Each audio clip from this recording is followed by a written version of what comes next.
And I would play on the when people first arrive, they assume what you guys assume, they're expensive, and they would see them for fairly cheap, and I would flip cars on Craigslist, and the that was one way I got ahead, and the other way was I would mostly be fixing the cars that I found. So they'd have some, this or that problem. I would take it back, and then I would fix it, and then flip it, and a lot of the profit would be from repairing it. And so when we started the mobile mechanic business back in Washington State, it was sort of trying to find customers that weren't automotive experts that were like, "Oh, change my brakes, my car is squealing," that kind of thing.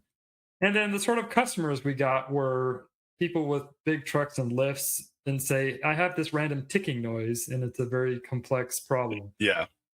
And I was like, it's one of those like, I don't know, take it to a professional. Right. Yeah. A you lot of know? the smaller, easier jobs that we were looking for, they already had somebody who was really well known who did Right. those sorts of things. Yeah.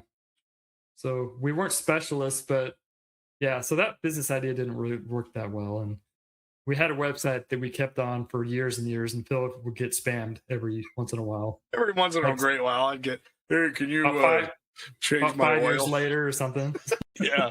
I get random phone calls. Yeah. Man, So y'all were ahead of the curve because that's like standard now, Yeah. mobile Yeah. mechanics. yeah. And they did have them, but um I So, just yeah. well, I think that brings up another question. A lot of times it seems like you have these ideas and you go out and it's just too soon. So how do you know when it's too soon?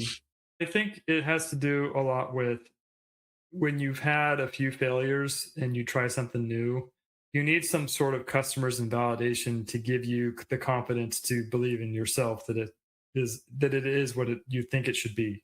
It's like if we caught the fish, we wouldn't even know what to do with it when we were doing this stuff.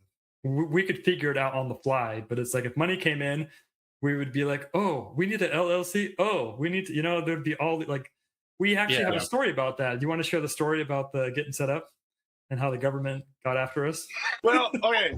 So This goes back to Phil's skills that he brought to the right. table so we could start a I business. had worked as a service plumber for a couple years under a contractor who owned a franchise, and I was legally able to install hot water heaters under his license. But I didn't know that at the time. I figured, you know, you buy a hot water heater at the Home Depot, you take it over, you shut the water off, you take the old one out, you put the new one in, you hook it all up. It was super easy, and you turn the water back on. So we advertised on Craigslist that we can replace hot water heaters.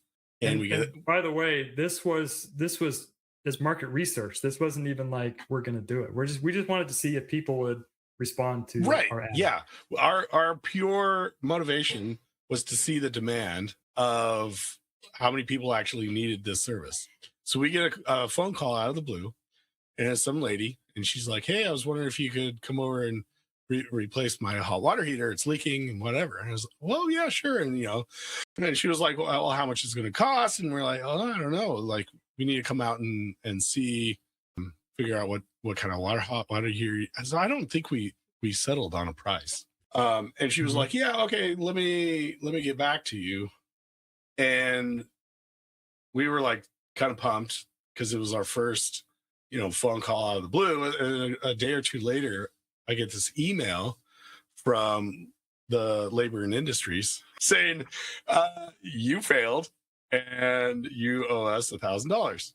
And we didn't have $1,000, so we quickly learned that we're in a first world country where there's rules and regulations about keeping people safe, and if you break those rules, you have to pay the price. And we got on a payment plan, and we paid our dues, and we never did it again, and we learned from it. Yeah. But Yeah. So you got fined for not doing anything except putting up an ad? yes, Yes. Yeah. correct. That's it.